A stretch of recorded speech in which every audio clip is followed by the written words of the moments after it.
सहनावतु सहनौ भुनक्तु सह वीर्यं करवावहै तेजस्विनावधीतमस्तु मा विद्विषावहै। ओम शांति शांति शांति। ಶ್ರೀಕೃಷ್ಣ ಸರ್ವೂ ನಿನ್ನ ಸೇವೆಯಾಗಲಿ ಸ್ವಾಮಿ. ಎಲ್ಲ ಆಧ್ಯಾತ್ಮ ಬಂಧುಗಳಿಗೂ ನಮಸ್ಕಾರ ಮತ್ತು ಜ್ಞಾನದರ್ಶನಂ ವೇದಿಕೆಗೆ ಸ್ವಾಗತ. ಧ್ವನಿ ಗುರುದೇವದಾಗಿರಲಿ, ವಿಚಾರ ಪರಮಾತ್ಮನದಾಗಿರಲಿ, ಹಾಗೂ ಇದು ನನ್ನದಲ್ಲದ ಕರ್ಮವಾಗಲಿ. ಶ್ರೀಮದ್ ಭಾಗವತ ಮಹಾಪುರಾಣ 11ನೇ ಸ್ಕಂದ. ಮೊದಲಿಗೆ ಮಂಗಳಾಚರಣೆ. ಜನ್ಮಾದ್ಯಸ್ಯ ಯತೋನ್ವಯಾದಿತರತಃ ಚಾರ್ತೇಷ್ವವಿಘ್ನಸ್ವರಾಟ್ ತೇನೇ ಬ್ರಹ್ಮಹೃದಾಯ ಆದಿಕವಯೇ ಮುಹ್ಯಂತಿ ಯತ್ಸೂರಯಃ ತೇಜೋ ವಾರಿಮೃದಾಂ ಯಥಾ ವಿನಿಮಯಃ ಯತ್ರ ತ್ರಿಸರ್ಗೋ ಮೃಷಾ ದಾಮ್ನಾ ಸ್ವೇನ ಸದಾ ನಿರಸ್ತಕುಹಕಂ ಸತ್ಯಂ ಪರಂ ಧೀಮಹಿ ನಾರಾಯಣಂ ನಮಸ್ಕೃತ್ಯ ನರಂ ಚೈವ ನರೋತ್ತಮಂ ದೇವೀಂ ಸರಸ್ವತೀಂ ವ್ಯಾಸಂ ತತೋ ಜಯಮುದೀರಯೇತ್ ತತೋ ಜಯಮುದೀರಯೇತ್.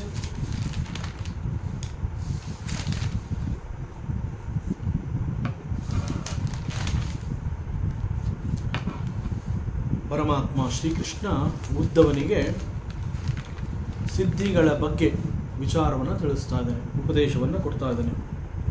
ಉದ್ಧವ ಪ್ರಶ್ನೆ ಮಾಡಿದ್ದಾನೆ, ಪರಮಾತ್ಮ ಸಿದ್ಧಿಗಳು ಅಂತಂದ್ರೇನು, ಅವುಗಳನ್ನು ಹೇಗೆ ಗಳಿಸುವಂತಹದ್ದು, ಮತ್ತು ಯಾವ ಯಾವ ಸಿದ್ಧಿಗಳನ್ನು ಯಾವ ಯಾವ ಧಾರಣೆಯಿಂದ ಅವುಗಳನ್ನು ಪ್ರಾಪ್ತಿ ಮಾಡ್ಕೋಬಹುದು ಅನ್ನುವಂತಹ ಪ್ರಶ್ನೆಯನ್ನು ಮಾಡಿದಾಗ ಪರಮಾತ್ಮ ಹೇಳ್ತಾನೆ, there are in total 18 such siddhis. 18 ಸಿದ್ಧಿಗಳಿವೆ. ಅವುಗಳಲ್ಲಿ ಅಷ್ಟಸಿದ್ಧಿಗಳು ಅಂತ ಹೇಳ್ತಾರೆ. ಈ ಅಷ್ಟಸಿದ್ಧಿಗಳು ಅನ್ನುವಂತಹದ್ದು basically they are my secondary nature. ಅವು ನನ್ನದೇ ಸ್ವಭಾವವಾಗಿರುತ್ತೆ. ಅಂತಹವುಗಳನ್ನು ನಾನು ಒಬ್ಬ ಸಾಧಕನಿಗೆ ಅವನ ತೀವ್ರವಾದ ಅಭ್ಯಾಸ ಯಾವ ರೀತಿ ಇರುತ್ತೆ ನೋಡಿಕೊಂಡು ಅವುಗಳನ್ನು ನಾನು ಅಂಶತಃ ಕೊಟ್ಟಿರ್ತೀನಿ. ಸಂಪೂರ್ಣವಾಗಿ ನಾನು ಕೊಟ್ಟಿರೋದಿಲ್ಲ, ಅವೆಲ್ಲ ನನ್ನ ಬಳಿನೇ ಇರುತ್ತೆ. ಆದರೆ ಅವುಗಳಲ್ಲಿ ಒಂದು ಸಣ್ಣ ಅಂಶವನ್ನು ನಾನು ಸಾಧಕನಿಗೆ ಕೊಟ್ಟಿರ್ತೀನಿ. ಆ ಸಣ್ಣ ಅಂಶವೇ it's very powerful. Then think about the entire. ಅಷ್ಟು ಅಂಶ ನನ್ನಲ್ಲಿಯೇ ಇದೆ, ಸಂಪೂರ್ಣವಾಗಿ ನನ್ನ ವಶದಲ್ಲಿದೆ ಅಂತಂದರೆ think of the strength of this ashtasiddhis ಅಂತ ಹೇಳ್ತಾನೆ. ಹಾಗೂ ಅಷ್ಟಸಿದ್ಧಿಗಳಲ್ಲಿ ಅಂಶತಃ ಕೆಲವು ಒಂದು ಸಣ್ಣ ಅಂಶವನ್ನು ಸಾಧಕನಿಗೆ ಕೊಟ್ಟಿರ್ತೀನಿ, ಉಳಿದಂತೆ ನನ್ನ ಬಳಿ ಇರುತ್ತೆ. ಹಾಗೂ ಉಳಿದ 10 ಬೇರೆ ಬೇರೆ ಸಿದ್ಧಿಗಳನ್ನು ಸತ್ವಗುಣದ ಆಧಾರದ ಮೇಲೆ ಅವುಗಳನ್ನು ಈ ಸಿದ್ಧಿಯನ್ನು ಗಳಿಸಬಹುದು ಅಂತ ಹೇಳ್ತಾನೆ. ಸತ್ವಗುಣಗಳ ವಿಕಾಸದಿಂದ ಉಳಿದ 10 ಸಿದ್ಧಿಗಳು ಕೂಡ ಅವನಿಗೆ ಸಿಗತ್ತೆ. ಈ ಸಿದ್ಧಿಗಳನ್ನು ಗಳಿಸುವುದಾದರೂ ಹೇಗೆ ಅನ್ನುವಂತಹ ಒಂದು ಪ್ರಶ್ನೆ ಬರುತ್ತೆ. ಬಿಕಾಸ್ ಸಾಧನೆ is towards spirituality and the goal is to attain the self knowledge. ಆಧ್ಯಾತ್ಮದ ಸಾಧನೆ ತಂದಾಗ ಆತ್ಮವಿದ್ಯೆಯನ್ನು ತಿಳ್ಕೊಳ್ಳುವಂತಹದ್ದು, ಆತ್ಮಜ್ಞಾನವನ್ನು ಸಂಪಾದನೆ ಮಾಡಿಕೊಳ್ಳುವಂತಹದ್ದು, ಹಾಗೂ ಆತ್ಮನನ್ನು ಪರಿಚಯ ಮಾಡಿಕೊಂಡು ಸಾಕ್ಷಾತ್ಕಾರದ ಅನುಭವವನ್ನು ಗಳಿಸುವಂತಹದ್ದು. ಇದು ಸ್ಪಿರಿಚುಯಾಲಿಟಿನಲ್ಲಿ ಇರುವಂತಹ ಒಬ್ಬ ಸಾಧಕನ ಉದ್ದೇಶವಾಗಿರುತ್ತೆ. ಆದರೆ ಸಿದ್ಧಿಗಳು ಅಂತಂದಾಗ ಈ ಸಿದ್ಧಿಗಳು ಯಾವುದೇ ರೀತಿಯಲ್ಲೂ ಸಾಧಕನಿಗೆ ಆಧ್ಯಾತ್ಮದ ಸಾಧನೆಗೆ ಮಾನದಂಡವಾಗಿ ಇದು ಬರೋದಿಲ್ಲ. ಫಸ್ಟ್ ಆಫ್ ಆಲ್ ಈ ಅಷ್ಟಸಿದ್ಧಿಗಳು ಅಂತಂದಾಗ ಇನ್ ಪರ್ಟಿಕ್ಯುಲರ್ ಇವೆಲ್ಲ ಹೆಚ್ಚು ಕಡಿಮೆ ಸದಾ ಪರಮಾತ್ಮನ ಬಳಿನಲ್ಲೇ ಇರುತ್ತೆ, ಅಂಶತಃ ಒಬ್ಬ ಸಾಧಕನಿಗೆ ಸಿಕ್ಕಿರುತ್ತೆ. In spite of this reality ಮನುಷ್ಯನಿಗೆ ಇದರ ಬಗ್ಗೆ ಆಸಕ್ತಿ ಉಂಟಾಗೋದ್ರಲ್ಲಿ ಅನುಮಾನವೇ ಇಲ್ಲ. ಭಗವಂತ ಎಲ್ಲವನ್ನ ತನ್ನ ಬಳಿನೇ ಇಟ್ಕೊಂಡಿರ್ತಾನೆ, ಒಂದು ಸ್ವಲ್ಪವನ್ನು ನನಗೆ ಕೊಡ್ತಾನೆ ಅಂತಂದಾಗ ಆ ಸ್ವಲ್ಪದರಲ್ಲಿಯೇ ಹೆಚ್ಚು ಆಸಕ್ತಿಯನ್ನು ಹೊಂದಿ ಇದನ್ನು ಪಡ್ಕೊಳ್ಳೋದಕ್ಕೆ ಅವನು ಪ್ರಯತ್ನವನ್ನು ಪಡ್ತಾನೆ. ಮತ್ತು ಆಧ್ಯಾತ್ಮದ ಸಾಧನೆ ಅಂತಂದಾಗ ಅಲ್ಲಿ ಉದ್ದೇಶವೇ ಬೇರೆ ಇರುತ್ತೆ. ಅಷ್ಟಸಿದ್ಧಿಗಳು ಅನ್ನುವಂತಹದ್ದು ಆ ಉದ್ದೇಶದಿಂದ ಬಹಳಷ್ಟು ದೂರದಲ್ಲಿ ಇವನನ್ನು ಮತ್ತೊಂದು ದಿಕ್ಕಿಗೆ ಕರ್ಕೊಂಡು ಹೋಗುವಂತಹ ಸಾಧ್ಯತೆಗಳು ಕೂಡ ಇದೆ. ಅದರಿಂದ ಈ ಒಂದು ಅಷ್ಟಸಿದ್ಧಿಗಳನ್ನು ಗಳಿಸ್ಕೊಳ್ಳುವಂತಹದ್ದು ಒಬ್ಬ ಸಾಧಕನಿಗೆ ಅವನ ಆಧ್ಯಾತ್ಮ ಸಾಧನೆಯಲ್ಲಿ ಯಾವ ರೀತಿಯಲ್ಲೂ ಕೂಡ ಅದು ನೆರವಾಗಲ್ಲ. ಆದ್ದರಿಂದ ಫಾರ್ ಎ ಸಾಧಕ it is not very very important. ಆದರೂ ಇದನ್ನು ಪಡ್ಕೊಳ್ಳುವಂತಹದ್ದು ಹೇಗೆ, ಈ ಪ್ರಶ್ನೆ ಬರುತ್ತೆ. ಮುಖ್ಯವಾಗಿ ಇವುಗಳನ್ನು ಗಳಿಸ್ಕೋಬೇಕು ಅಂತಂದರೆ ಇದಕ್ಕಾಗಿ ಬಹಳಷ್ಟು ಅಭ್ಯಾಸವನ್ನು ಮಾಡಬೇಕಾಗುತ್ತೆ. When your energy is under the control and you are able to direct those shaktis and other subordinates, ಆಗ ಈ ಸಿದ್ಧಿಗಳು ಅನ್ನುವಂತಹದ್ದು ಸಿಗುವ ಸಾಧ್ಯತೆ ಇದೆ. ಸಾಮಾನ್ಯವಾಗಿ ಮಾಯಾ ಈಸ್ ದಿ ಅಲ್ಟಿಮೇಟ್ ಶಕ್ತಿ. ಶಕ್ತಿ ಅಂತಂದಾಗ ಮಾಯಾ ಶಕ್ತಿ is the ultimate, but still the power flows from different channels ಅಂತ ಹೇಳ್ತಾರೆ.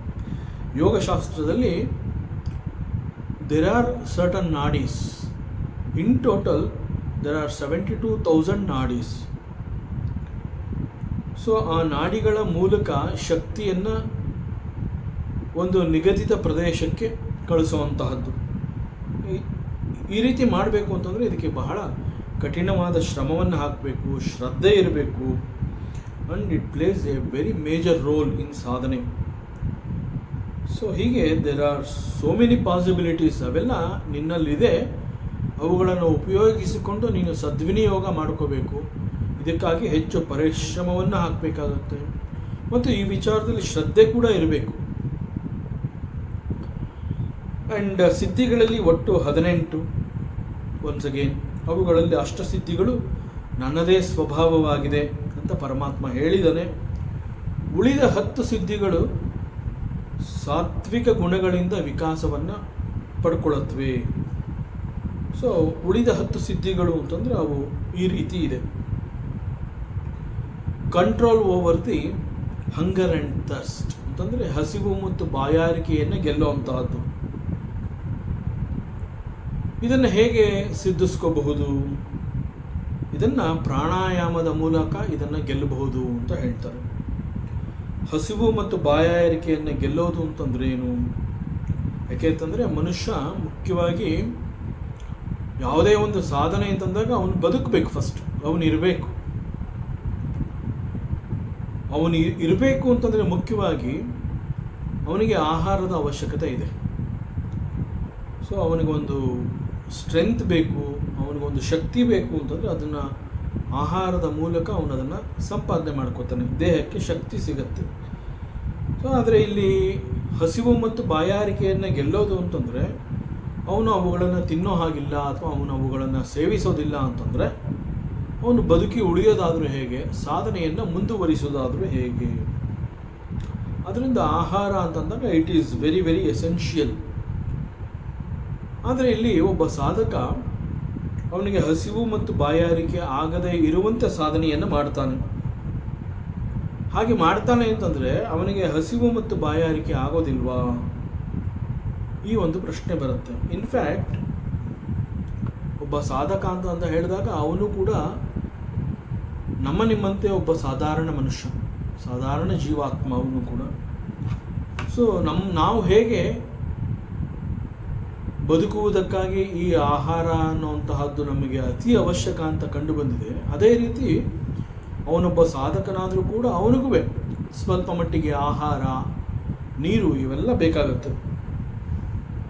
ಆದರೆ ಅವನ ಸಾಧನೆ ಹೇಗಿರುತ್ತೆ ಅಂತಂದರೆ ಇಟ್ ವೋಂಟ್ ಬಾದರ್ ಹಿಮ್. ಈಗ ನನಗೆ ಹಸಿವು ಮತ್ತು ಬಾಯಾರಿಕೆ ಎನ್ನುವಂತಹದ್ದು ಆ ಒಂದು ಫೀಲಿಂಗ್ ನನಗೆ ಗೊತ್ತಾಗುತ್ತೆ. ನನಗೆ ಹಸಿವೆ ಆಗ್ತಾ ಇದೆ, ನನಗೆ ಬಾಯಾರಿಕೆ ಆಗ್ತಾ ಇದೆ ಎನ್ನುವಂತಹದ್ದು ನನಗೆ ಗೊತ್ತಾಗುತ್ತೆ. ಈ ಹಸಿವು ಮತ್ತು ಬಾಯಾರಿಕೆ ಎನ್ನುವಂತಹದ್ದು ಹೆಚ್ಚಾಗ್ತಾ ನಾನು ಯಾವುದೇ ಒಂದು ಕೆಲಸದಲ್ಲಿ ನಾನು ಅಲ್ಲಿ ಒಂದು ಫೋಕಸಿಂಗ್ ಅನ್ನುವಂತಹದ್ದು ಇರೋದಿಲ್ಲ. ಯಾಕೆ ಅಂತಂದರೆ ಈ ಹಸಿವೆ ಮತ್ತು ಬಾಯಾರಿಕೆ ಎನ್ನುವಂತಹದ್ದು ಜಾಸ್ತಿ ಆಗ್ತಾ ಎಲ್ಲಿ ನಾನು ಫೋಕಸ್ ಮಾಡಬೇಕು ಅಲ್ಲಿ ನಾನು ಫೋಕಸ್ ಮಾಡುವುದಕ್ಕೆ ಆಗದಂತೆ ಅದು ನನ್ನನ್ನು ಕಾಡುತ್ತೆ. ಆದರೆ ಇಲ್ಲಿ ಒಬ್ಬ ಸಾಧಕನಿಗೆ ಅವನ ಪ್ರಾಣಾಯಾಮದಿಂದ ಆ ವೈಟಲ್ ಎನರ್ಜಿ ಅನ್ನುವಂತಹದ್ದನ್ನು ಅವನು ಹೇಗೆ ಗಳಿಸ್ಕೊಂಡಿರ್ತಾನೆ ಅಂತಂದರೆ ಈ ಹಸಿವು ಮತ್ತು ಬಾಯಾರಿಕೆ ಎನ್ನುವಂತಹದ್ದು ಅವನಿಗೂ ಕೂಡ ಆಗತ್ತೆ. ಆದರೆ ಇಟ್ ವೋಂಟ್ ಬಾದರ್ ಹಿಮ್. ಅದು ಅವನಿಗೆ ಉಪದ್ರವ ಮಾಡದಂತೆ ಅವುಗಳ ಮೇಲೆ ಒಂದು ಕಂಟ್ರೋಲ್ನ ಅವನು ತಗೊಂಡಿರ್ತಾನೆ. ಸೊ ಹೀಗೆ while practising this the attention is towards the higher. ಪ್ರಾಣಾಯಾಮವನ್ನು ಮಾಡುವ ಮೂಲಕ ಹಾಗೂ ಇಂತಹದಕ್ಕೆ ಒಂದು ಕಠಿಣ ಶ್ರಮವನ್ನು ಹಾಕ್ತಾ ಇದ್ದೀನಿ ಅಂತಂದಾಗ ಕಂಪ್ಲೀಟ್ ಫೋಕಸಿಂಗ್, ಅವನ ಸಂಪೂರ್ಣವಾದ ಗಮನ ಈ ಹಸಿವು ಮತ್ತು ಬಾಯಾರಿಕೆ ಅನ್ನುವಂತಹದಕ್ಕಿಂತ ಉತ್ತಮವಾದ ಮತ್ತೊಂದು ಹೈಯರ್ ವ್ಯಾಲ್ಯೂ ಮೇಲೆ ಅವನು ಫೋಕಸ್ ಮಾಡ್ತಾ ಇರ್ತಾನೆ. ಯಾವಾಗ ಸಂಪೂರ್ಣ ಗಮನ ಅವನದು ಆ ದಿಕ್ಕಿನಲ್ಲಿ ಹೋಗ್ತಾ ಇರುತ್ತೆ ಆಗ ಅವನಿಗೆ ಹಸಿವು ಮತ್ತು ಬಾಯಾರಿಕೆ ಎನ್ನುವಂತಹದ್ದು ಅದರ ತೀವ್ರತೆ ಅಥವಾ ಅದು it won't bother him. So ಅವನ ಗಮನವನ್ನು ಈ ಹಸಿವು ಮತ್ತು ಬಾಯಾರಿಕೆ ಎನ್ನುವಂತಹದ್ದು ಸೆಳೆಯುವುದರಲ್ಲಿ ವಿಫಲವಾಗುತ್ತೆ. ಸೊ ಈ ಪ್ರಾಣಾಯಾಮದ ಅಭ್ಯಾಸದಲ್ಲಿ ದ ಪ್ರಾಣ ಅಂತಂದರೆ ದ ಇಡ ಮತ್ತು ಪಿಂಗಳ ಅಂತ ಎರಡು ನಾಡಿಗಳಿದೆ. ಇದು ಒಳಬರುವಂತಹ ಉಸಿರು ಮತ್ತು ಹೊರಹೋಗುವಂತಹ ಉಸಿರು. ಅವು they go closer and closer together. ಆಗ ಅವುಗಳು ಆಲ್ಮೋಸ್ಟ್ ಒಂದರೊಳಗೆ ಒಂದು ಮರ್ಜ್ ಆಗೋ ಹಾಗೆ ಆಗತ್ತೆ. ಹೀಗಾದಾಗ ಕುಂಭಕದಲ್ಲಿ ದೆರ್ ಈಸ್ ನೋ ಆ್ಯಕ್ಟಿವಿಟಿ. ಒಂದು ಉಸಿರಾಟದ ಕ್ರಮ ಅಂತಂದಾಗ ಅಲ್ಲಿ ಉಸಿರು ಒಳಗಡೆ ಬರುವಂತಹದ್ದು, ಇನ್ನೊಂದು ಉಸಿರು ಹೊರಹೋಗುವಂತಹದ್ದು. ಇನ್ ಬಿಟ್ವೀನ್ ಅವುಗಳ ಜೊತೆಯಲ್ಲಿ ಈ ಕುಂಭಕ ಅಂತಂದರೆ ಒಳಬಂದಂತಹ ಉಸಿರನ್ನು ಸ್ವಲ್ಪ ಕಾಲ ಹಿಡಿದಿಟ್ಕೊಳ್ಳುವಂತಹದ್ದು, ಆ ನಂತರದಲ್ಲಿ ಆ ಉಸಿರನ್ನು ಹೊರಹಾಕುವಂತಹದ್ದು. ಯಾವಾಗ ಈ ಒಂದು ಒಳಬರುವಂತಹ ಉಸಿರು ಮತ್ತು ಹೊರಹೋಗುವಂತಹ ಉಸಿರು ನಿಧಾನವಾಗಿ ಇಟ್ ಗೋಸ್ ಕ್ಲೋಸರ್ ಆ್ಯಂಡ್ ಒಂದರೊಳಗಡೆ ಒಂದು ಮರ್ಜ್ ಆಗೋ ಹಾಗೆ ಆಗುತ್ತೆ, ಆಗ ಅಲ್ಲಿ ಕುಂಭಕದಲ್ಲಿ ಏನೂ ಒಂದು ಆ್ಯಕ್ಟಿವಿಟಿ ಇರೋದಿಲ್ಲ. ಯಾಕೆ ಕುಂಭಕದಲ್ಲಿ ಆ್ಯಕ್ಟಿವಿಟಿ ಇರೋದಿಲ್ಲ? ಬಿಕಾಸ್ ಒಳಬಂದಂತಹ ಉಸಿರು ಇಟ್ ವೋಂಟ್ ರೀಚ್ ದಿ ಕುಂಭಕ ಪ್ಲೇಸ್. ಅದೇನಾಗುತ್ತೆ, ಒಳಬಂದಂತಹ ಉಸಿರು ಹೊರಹೋಗುವಂತಹ ಉಸಿರಿನೊಂದಿಗೆ ಸೇರಿ ಒಂದಾಗಿ ಹೋಗುತ್ತೆ, ಅಲ್ಲಿ ಅದು ಮರ್ಜ್ ಆಗುತ್ತೆ. ಆಗ ಕುಂಭಕದಲ್ಲಿ ಏನೂ ಆ್ಯಕ್ಟಿವಿಟಿ ಇರೋದಿಲ್ಲ. ಸೊ ಈ ಕುಂಭಕದಲ್ಲಿ no activity of incoming and outgoing breath ಅದು ಅವುಗಳು ಆಗೋದಿಲ್ಲ. ಆಗೇನಾಗುತ್ತೆ, ಕುಂಭಕದ ಅವಧಿ ಹೆಚ್ಚಾದಂತೆ ಕಂಡುಬರುತ್ತೆ. ಅದು ಯಾವಾಗ ಈ ರೀತಿ ಆಗುತ್ತೆ ಆಗ it is going to experience the samadhi. ಆ ಸಾಧಕನಿಗೆ ಸಮಾಧಿಯ ಅನುಭವವನ್ನು ಅದು ಕೊಡುತ್ತೆ. ಸಮಾಧಿಯ ಅನುಭವ ಅಂತಂದ್ರೇನು? ಯಾವ ಒಬ್ಬ ಸಾಧಕನಿಗೆ ಪ್ರಾಣಾಯಾಮದ ಮೂಲಕ ತನ್ನ ಉಸಿರಿನ ಮೇಲೆ ಅಥವಾ ಉಸಿರಾಟದ ಮೇಲೆ ಪೂರ್ಣ ಪ್ರಮಾಣದಲ್ಲಿ ಒಂದು ನಿಗ್ರಹವನ್ನು ಅವನು ಸಾಧಿಸ್ತಾನೆ, ಆಗ ಅವನಿಗೆ ಅದು ಸಮಾಧಿಯ ಅನುಭವವನ್ನು ಕೊಡುತ್ತೆ. ಸೊ ಅಗೇನ್ ಸಮಾಧಿಯ ಅನುಭವ ಅಂತಂದರೆ ಆ ಸಂದರ್ಭದಲ್ಲಿ ಆ ಸಮಯದಲ್ಲಿ ಅವನಿಗೆ ಜೀವಭಾವ ಅನ್ನುವಂತಹದ್ದೇ ಇರೋದಿಲ್ಲ. ಸೊ ಸಮಾಧಿಯ ಅನುಭವ ಅಂತಂದರೆ it is one with the ಆತ್ಮ. ಒನ್ ವಿತ್ ದಿ ಆತ್ಮ ಅಂತಂದಾಗ ಅಲ್ಲಿ ಜೀವಭಾವ ಇರೋದಿಲ್ಲ, ಆತ್ಮಭಾವ ಇರುತ್ತೆ. ಸೊ ಜೀವಭಾವ ಅಲ್ಲಿ ಇಲ್ಲದೆ ಇರೋದ್ರಿಂದ ದೆರ್ ಈಸ್ ನೋ ಹಸಿವು, ದೆರ್ ಈಸ್ ನೋ ಬಾಯಾರಿಕೆ. So when there is no activity in the ದೇಹ, ಬ್ರೀತಿಂಗ್ ಅನ್ನುವಂತಹದ್ದು ಆಲ್ಮೋಸ್ಟ್ ಇಟ್ ನಿಂತು ಹೋಗಿರುತ್ತೆ. ಸ್ಟಿಲ್ನೆಸ್ ಅಂತ ಹೇಳ್ತೀವಿಲ್ಲ, ಆ ರೀತಿಯಲ್ಲಿ ಆಗಿರುತ್ತೆ. ಸೊ ಅಂಡರ್ ದಿಸ್ ಕಂಡೀಷನ್ ಈ ಹಸಿವೆ ಅನ್ನುವಂತಹದ್ದಾಗಲಿ ಬಾಯಾರಿಕೆ ಅನ್ನುವಂತಹದ್ದಾಗಲಿ ಇಟ್ ವಿಲ್ ನಾಟ್ ಜನರೇಟ್.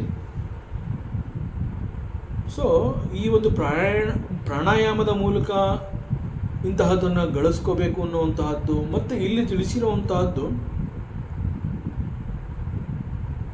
ಕೇಳುವುದಕ್ಕೆ ಬಹಳ ಸುಲಭ ಅಂತ ಅನಿಸುತ್ತೆ.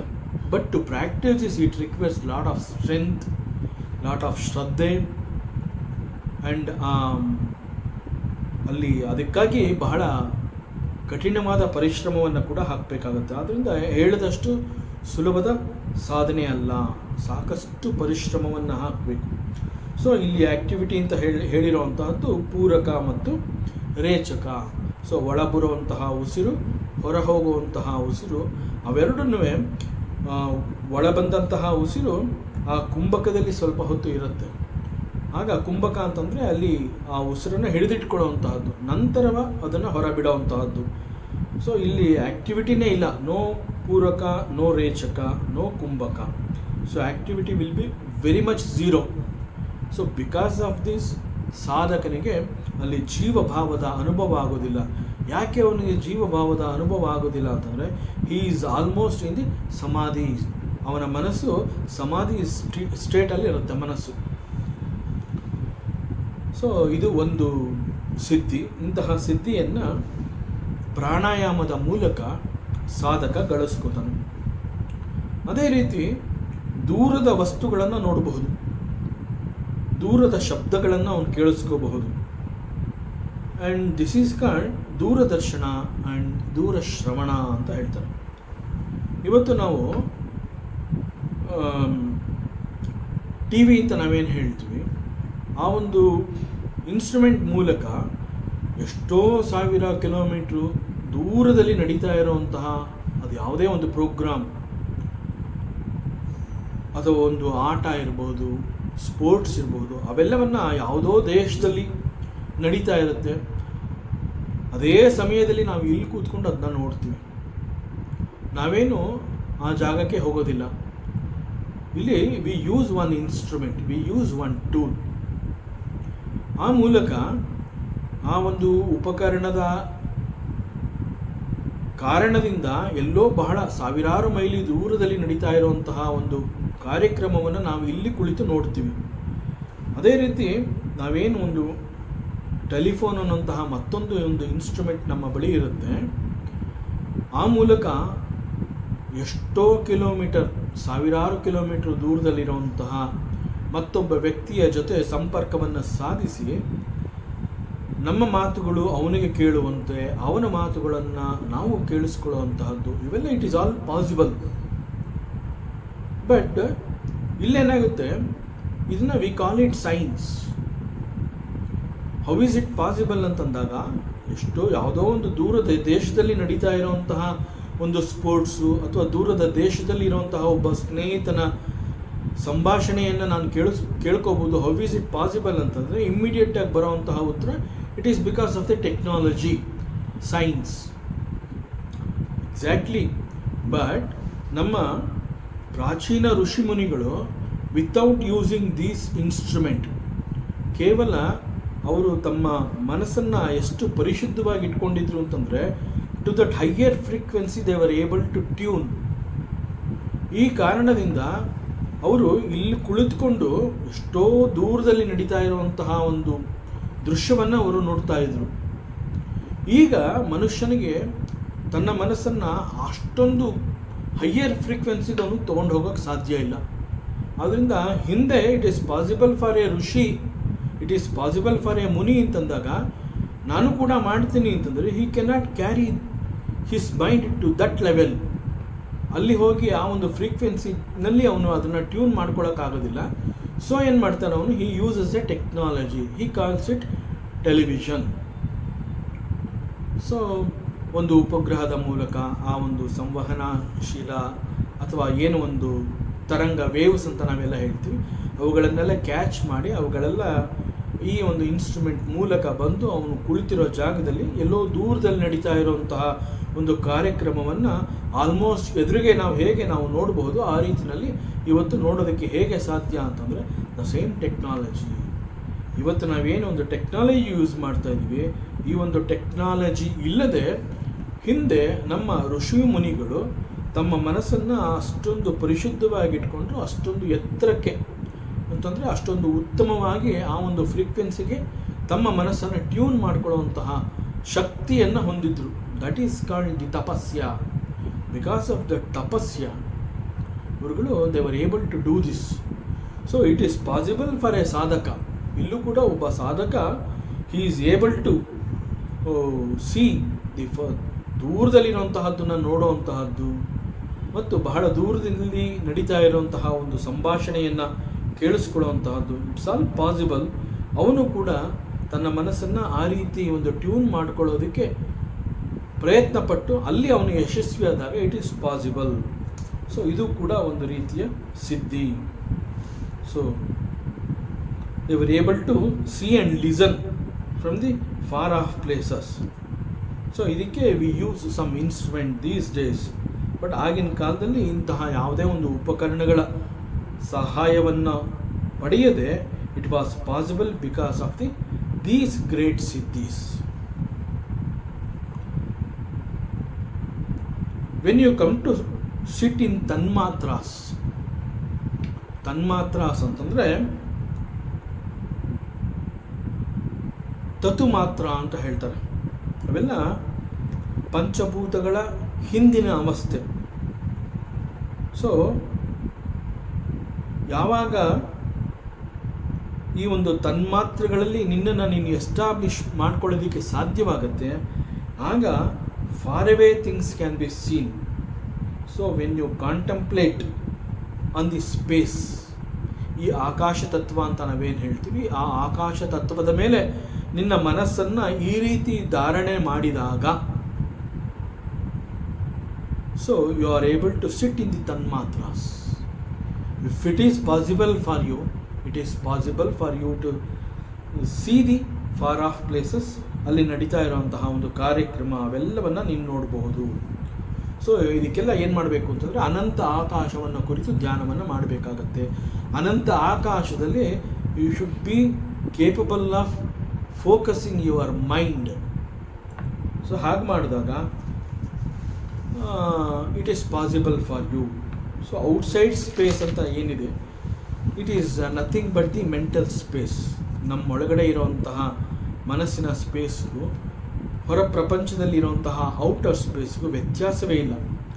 ಸೊ ನಮ್ಮ ಮನಸ್ಸನ್ನೇ ನಾವು ಅಷ್ಟೊಂದು ಪರಿಶುದ್ಧವಾಗಿಟ್ಕೊಂಡು if it is possible for us, ಒಬ್ಬ ಸಾಧಕನಿಗೆ ಈ ರೀತಿ ಅನಂತ ಆಕಾಶ ತತ್ವದ ಮೇಲೆ ಮನಸ್ಸನ್ನು ಧಾರಣೆ ಮಾಡೋದಕ್ಕೆ ಸಾಧ್ಯವಾದಾಗ it is possible for him. So ಆಗ ಅವನು ದೂರದಲ್ಲಿರುವಂತಹದ್ದನ್ನು ನೋಡಬಹುದು, ದೂರದಲ್ಲಿ ಇರುವಂತಹ ವ್ಯಕ್ತಿಯೊಂದಿಗೆ ಸಂಭಾಷಣೆಯನ್ನು ಮಾಡಬಹುದು, ಅವನ ಮಾತುಗಳನ್ನು ಕೇಳಿಸ್ಕೋಬಹುದು. It's all possible. ಸೊ ಇವೆಲ್ಲ once again sounds nice, but ಇದಕ್ಕೆ ಸಾಕಷ್ಟು ಸಾಧನೆಯನ್ನು ಮಾಡಬೇಕಾಗುತ್ತೆ.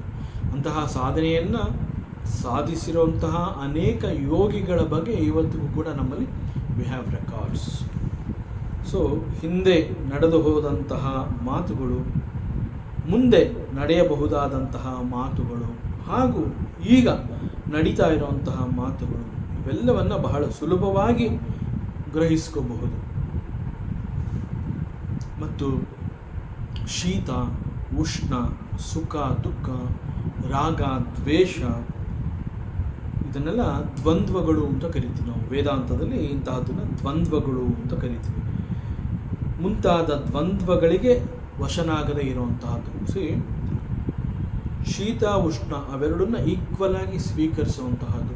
ಸುಖ ದುಃಖ ನೋ ವ್ಯತ್ಯಾಸ, ರಾಗ ದ್ವೇಷ ನೋ ವ್ಯತ್ಯಾಸ. ಮೈಂಡು ಆ ರೀತಿಯಲ್ಲಿದ್ದಾಗ ಅದು ಆ ವ್ಯತ್ಯಾಸವನ್ನೇ ಹುಡುಕೋದಿಲ್ಲ.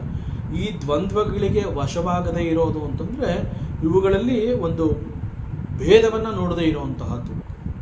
ಸೊ ಇಂತಹ ಸಿದ್ಧಿಗಳನ್ನು ಮಾಡಿಕೊಳ್ಳುವಂತಹದ್ದು.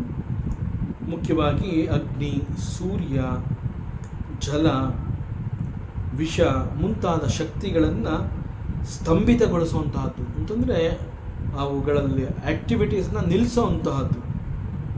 ಹೀಗೆ ಯಾರಿಂದಲೂ ಸೋಲದೇ ಇರುವಂತಹದ್ದು ಹೈಯೆಸ್ಟ್ ಬಲ. ಇಟ್ಸ್ ಆಲ್ ಪಾಸಿಬಲ್ ಫಾರ್ ಯೋಗಿಗಳು. ಸೊ ಈ 5 ಸಿದ್ಧಿಗಳನ್ನು ಕೂಡ ಯೋಗಿಗಳು ಸಾಧಿಸ್ಕೋತಾರೆ. Hey Uddhava, I will also tell you, ಮುಂದೆ ಯಾವ ಯಾವ ಧಾರಣೆಯಿಂದ ಯಾವ ಯಾವ ರೀತಿಯ ಸಿದ್ಧಿಗಳು ಪ್ರಾಪ್ತವಾಗುತ್ತೆ ಎನ್ನುವಂತಹದ್ದನ್ನು ಹೇಳ್ತೀನಿ. Listen properly. ಹೇಳ್ತಾರೆ, ಭೂತ ಸೂಕ್ಷ್ಮಾತ್ಮನಿ ಮಯಿ ತನ್ಮಾತ್ರಾಂ ಧಾರಯೇನ್ ಮನಃ ಅಣಿಮಾನೆಯ ವಾಪ್ನೋತಿ ತನ್ಮಾತ್ರೋ ಪಾಪಕೋ ಮಮ. ಪಂಚಮಹಾಭೂತಗಳ ಮೊದಲಿನ ರೂಪವನ್ನು, ಅದರ ಸೂಕ್ಷ್ಮ ರೂಪವನ್ನು ತನ್ಮಾತ್ರಾಸ್ ಅಂತ ಹೇಳ್ತಾರೆ. ತನ್ಮಾತ್ರ ಅಂತಂದರೆ ಆ್ಯಕ್ಚುಲ್ ಆಗಿ ತತುಮಾತ್ರ. ತತುಮಾತ್ರ ಅಂತಂದ್ರೆ ಏನು? ಅದು ಮಾತ್ರವೇ ಆಗಿತ್ತು. ಈಗ ಪಂಚಭೂತಗಳಲ್ಲಿ ಆಕಾಶ, ವಾಯು, ಅಗ್ನಿ, ಜಲ ಮತ್ತು ಭೂಮಿ ಇವುಗಳನ್ನು ಪಂಚಭೂತಗಳು ಅಂತ ಹೇಳ್ತೀವಿ. ಇವೆಲ್ಲ ಬೇರೆ ಬೇರೆಯಾಗಿದ್ವು. ಆಕಾಶ ಈಸ್ ಬೇರೆ, ವಾಯು ಈಸ್ ಬೇರೆ, ಅಗ್ನಿ ಈಸ್ ಬೇರೆ, ಜಲ ಈಸ್ ಬೇರೆ, ಅದೇ ರೀತಿ ಭೂಮಿ ಅದು ಕೂಡ ಬೇರೆ. ಇವೆಲ್ಲ ವಾಯು ಅಂತಂದರೆ ಅದು ಶುದ್ಧ ವಾಯು. ಆಕಾಶ ಮೀನ್ಸ್ ಶುದ್ಧ ಆಕಾಶ.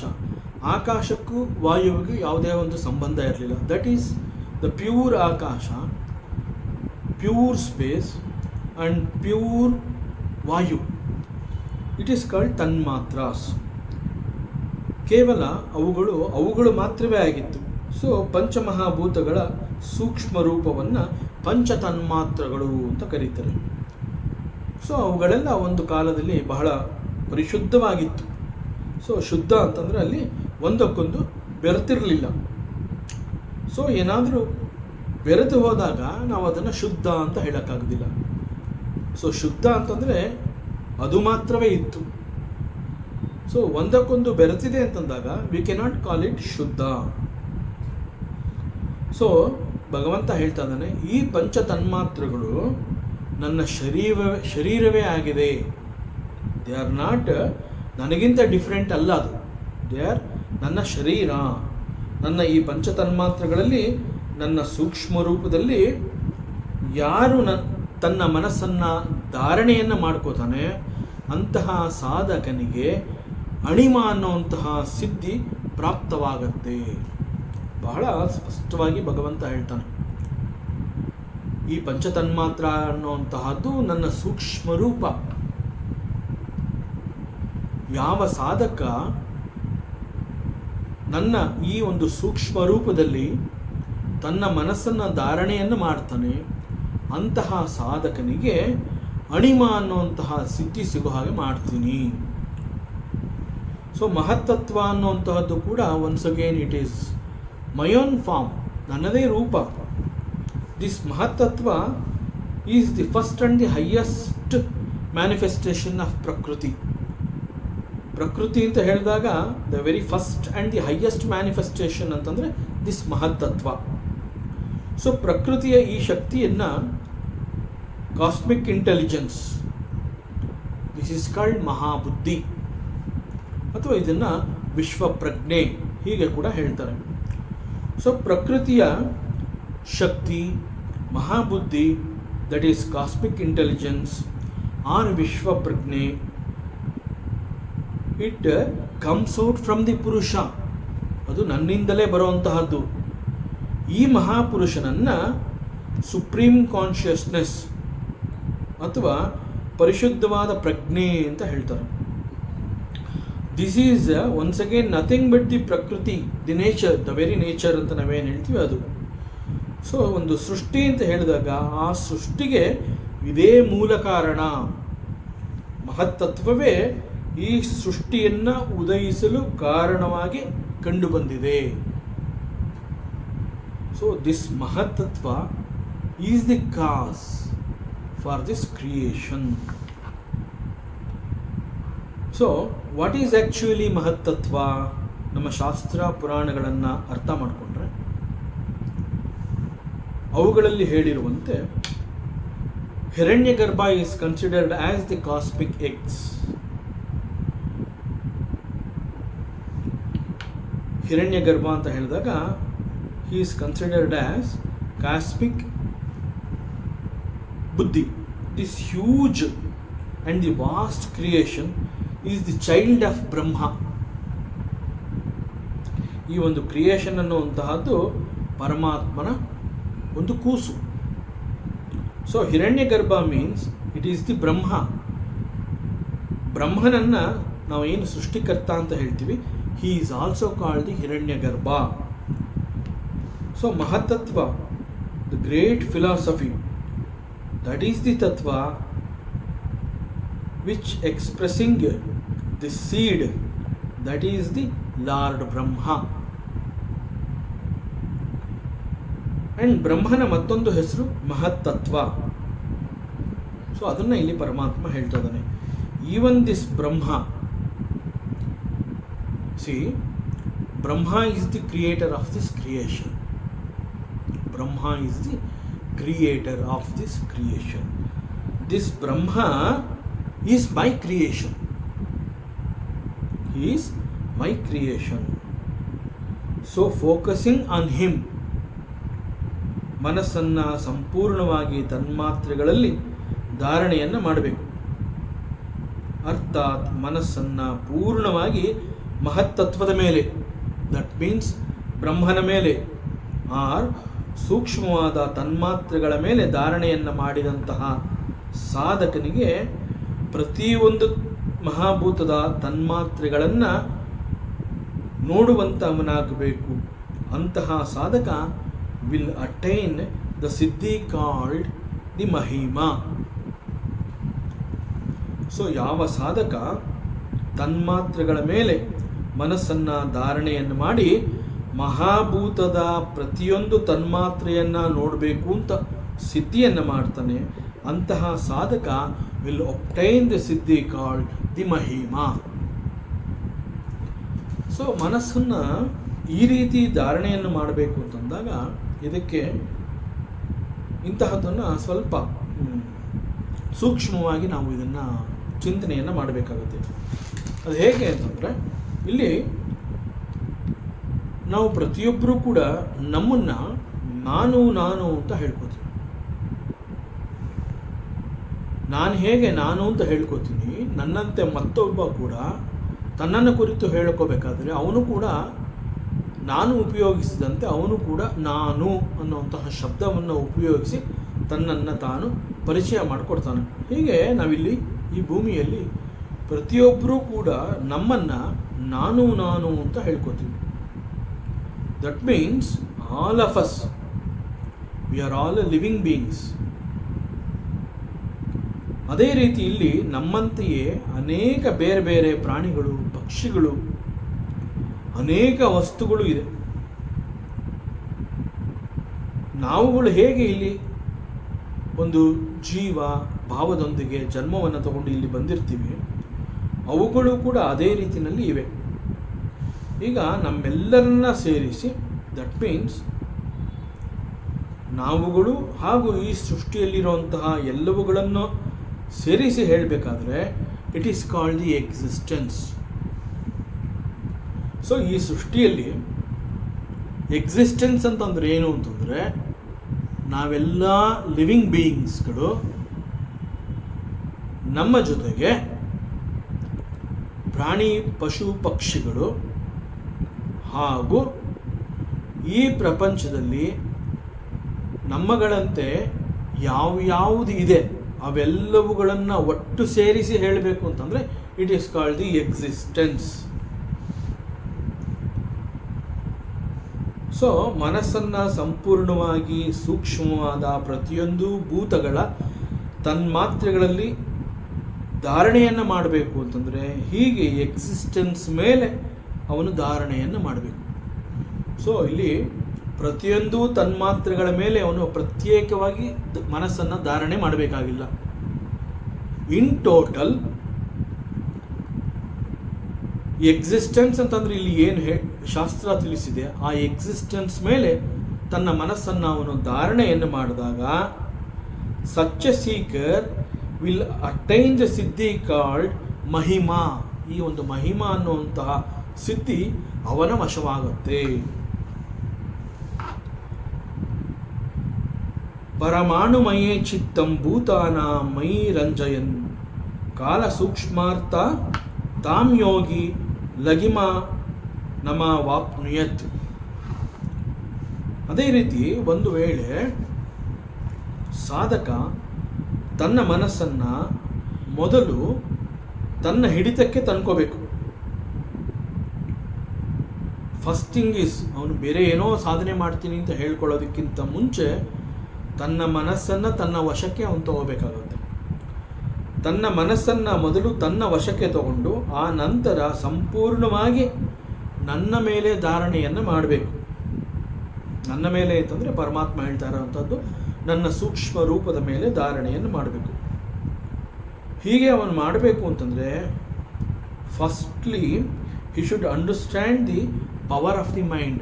ಅವನಿಗೆ ಮನಸ್ಸು ಅಂತಂದ್ರೆ ಏನು ಅನ್ನುವಂತಹದ್ದು ಅದರ ಒಂದು ಪೂರ್ಣ ಪರಿಚಯ ಅವನಿಗಾಗಿರಬೇಕು. ಮನಸ್ಸು ಅಂತಂದ್ರೆ ಏನು ಅನ್ನುವಂತಹದ್ದು ಅವನಿಗೆ ಗೊತ್ತಿರಬೇಕು.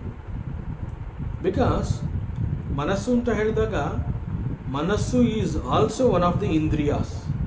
ಮನಸ್ಸು ಇಟ್ ಸೆಲ್ಫ್ ಈಸ್ ಇಂದ್ರಿಯ. ಆದರೂ ಕೂಡ ಇದು ಉಳಿದ ಇಂದ್ರಿಯಗಳಿಗೆ ಪ್ರಭು. ದಟ್ ಮೀನ್ಸ್ ನಾವೇನು ಪಂಚೇಂದ್ರಿಯ ಅಂತ ಹೇಳ್ತೀವಿ, ಆ ಪಂಚೇಂದ್ರಿಯಗಳನ್ನು ಕಂಟ್ರೋಲ್ ಮಾಡಿ ತನ್ನ ವಶದಲ್ಲಿ ಇಟ್ಕೊಂಡು ತನಗೆ ಬೇಕಾದಂತೆ ಕುಣಿಸುವಂತಹ ಶಕ್ತಿಯನ್ನು ಈ ಮನಸ್ಸು ಹೊಂದಿರುತ್ತೆ. ಉಳಿದ 5 ಕೂಡ ಇಂದ್ರಿಯಗಳೇ. ದಿಸ್ ಮನಸ್ಸು ಈಸ್ ಆಲ್ಸೋ ಇಂದ್ರಿಯ. ದಿಸ್ ಮನಸ್ಸು ಈಸ್ ಎ ಸೂಕ್ಷ್ಮ ಇಂದ್ರಿಯ and it is very very powerful. ಇದು ಎಷ್ಟು ಪವರ್ಫುಲ್ ಅಂತಂದರೆ ಉಳಿದ ಎಲ್ಲ ಇಂದ್ರಿಯಗಳ ಮೇಲೆ ಪ್ರಭುತ್ವವನ್ನು ಸಾಧಿಸುತ್ತೆ. ಇಂತಹ ಮನಸ್ಸು ಹೇಗೆ ಉತ್ಪನ್ನವಾಗಿದೆ? ಅಹಂ ಅನ್ನುವಂತಹದ್ದು ಅದನ್ನು ಕೇವಲ ಅಹಂಕಾರ ಅಂತ ಹೇಳ್ತಾರಲ್ಲ, ಅದು ಮಾತ್ರ ಅಲ್ಲ. ಮನಸ್ಸು ಅಂತಂದಾಗ it is not exactly the ego, it is a philosophy. ಮನಸ್ಸು ಅಂತಂದಾಗ ಇಟ್ ಈಸ್ ಎನ್ ಈಗೋ, ಇದು ಒಂದು ಸೂಕ್ಷ್ಮವಾದ ಇಂದ್ರಿಯ ಅಷ್ಟು ಮಾತ್ರ ಅಲ್ಲ. It is to be understand as a philosophy. ಮನಸ್ಸು ಅನ್ನುವಂತಹದ್ದು ಒಂದು ಪರಿಪೂರ್ಣವಾದ ತತ್ವ. ಆ ತತ್ವವನ್ನು ಅರ್ಥ ಮಾಡ್ಕೋಬೇಕಾಗುತ್ತೆ. Only when a sadhaka understood this philosophy, then it is possible for him to have a control over his mind. He can have a control over his mind. So it's a philosophy. So ಈ ಅಹಂ ಅನ್ನುವಂತಹದ್ದು ಒಂದು ತತ್ವ ಅಂತಂದ ಮೇಲೆ ಈ ಒಂದು ಅಹಂ ತತ್ವದಲ್ಲಿ there is a larger portion called the ಸತ್ವಗುಣ. Though it is called the ಅಹಂ ತತ್ವ, ಈ ಅಹಂ ತತ್ವದಲ್ಲಿ ಹೆಚ್ಚಿನ ಅಂಶ ಇರುವಂತಹದ್ದೇ ಸತ್ವಗುಣ. ಸತ್ವಗುಣರೂಪಿ ವಿಕಾಸದಿಂದ ಮನಸ್ಸು ಉಂಟಾಗಿದೆ.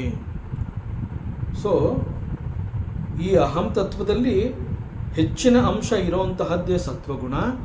ಈ ಸತ್ವಗುಣದ ವಿಕಾಸದಿಂದ ಈ ಒಂದು ಮನಸ್ಸು ಅನ್ನುವಂತಹದ್ದು ಉಂಟಾಗಿದೆ. ಸೊ ಒಬ್ಬ ಯೋಗಿ ಮೊದಲು ತನ್ನ ಸ್ವರೂಪಭೂತ ಸಾತ್ವಿಕ ಅಹಂಕಾರದಲ್ಲಿ ತನ್ನ ಮನಸ್ಸನ್ನು ಏಕಾಗ್ರಗೊಳಿಸ್ಕೋಬೇಕು ಅಂತ ಪರಮಾತ್ಮ ಹೇಳ್ತಾ ಇದ್ದಾನೆ. So he is giving complete picture about the mind. ಮನಸ್ಸು ಅನ್ನುವಂತಹದ್ದು ಫಸ್ಟ್ ಆಫ್ ಆಲ್ ಅದೊಂದು ತತ್ವ, ಇಟ್ಸ್ ಅ ಫಿಲಾಸಫಿ. ಸೊ ಮನಸ್ಸು ಅಂತ ಹೇಳಿದಾಗ ಈ ಒಂದು ಅಹಂ ತತ್ವ ಅಂತ ನಾವೇನು ಹೇಳ್ತೀವಿ, ಆ ಅಹಂ ತತ್ವದಲ್ಲಿ ಹೆಚ್ಚಿನ ಅಂಶ ಇರೋಂತಹದ್ದೇ ಸತ್ವಗುಣ. ಈ ಸತ್ವಗುಣದ ಒಂದು ವಿಕಾಸ ಆರ್ ದಿ ವಿಕಾರ, ಅದರಿಂದ ಈ ಒಂದು ಮನಸ್ಸು ಅನ್ನುವಂತಹದ್ದು ಉತ್ಪತ್ತಿಯಾಗಿದೆ. ಸೊ ಒಬ್ಬ ಯೋಗಿ ಮೊದಲು ತನ್ನ ಸ್ವರೂಪಭೂತ ಸಾತ್ವಿಕ ಅಹಂಕಾರದಲ್ಲಿ ತನ್ನ ಮನಸ್ಸನ್ನು ಏಕಾಗ್ರಗೊಳಿಸ್ಕೋಬೇಕಾಗತ್ತೆ. ಸೊ ಪಂಚಭೂತಗಳಲ್ಲಿ ಆಕಾಶ ಅನ್ನುವಂಥದ್ದನ್ನು ಹೊರತುಪಡಿಸಿದರೆ, ಪಂಚಭೂತ ಅಂತಂದಾಗ ಆಕಾಶ ಕಮ್ಸ್ ಫಸ್ಟ್. ಸೊ ಈ ಆಕಾಶವನ್ನು ಹೊರತುಪಡಿಸಿದರೆ ಉಳಿದ 4 ಅಂತಂದರೆ ವಾಯು, ಅಗ್ನಿ, ಜಲ ಮತ್ತು ಭೂಮಿ. So in fact these 4 elements they exist because of me. ಆತ್ಮನಿಂದ ಆಕಾಶ, ಆಕಾಶದಿಂದ ಉಳಿದ ಈ 4 ಎಲಿಮೆಂಟ್ಗಳು ಕೂಡ ಹೊರಬಂದಿದೆ. ಸೊ ಈಗ ಒಬ್ಬ ಯೋಗಿಯಾದವನು ಈ 4 ಮಹಾಭೂತಗಳಿಗೆ ಕಾರಣನಾದ ಈ ನನ್ನ ನಾರಾಯಣ ಸ್ವರೂಪವನ್ನು ಚಿಂತನೆಯನ್ನು ಮಾಡಬೇಕಾಗತ್ತೆ. ಬಿಕಾಸ್ ಆಕಾಶವನ್ನು ಹೊರತುಪಡಿಸಿ ಉಳಿದ 4 ಮಹಾಭೂತಗಳಿಗೆ ಕಾರಣ ಯಾರು ಅಂತಂದರೆ ನಾನು. ಸೊ ನಾರಾಯಣನ ಸ್ವರೂಪವನ್ನು ಚಿಂತನೆಯನ್ನು ಮಾಡಬೇಕು ಸಾಧಕ. ಆ ಮೂಲಕ ಚಿಂತನೆಯನ್ನು ಮಾಡಿ ತನ್ನ ಮನಸ್ಸನ್ನು ನನ್ನ ಮೇಲೆ ಅವನು ಧಾರಣೆಯನ್ನು ಮಾಡಬೇಕು.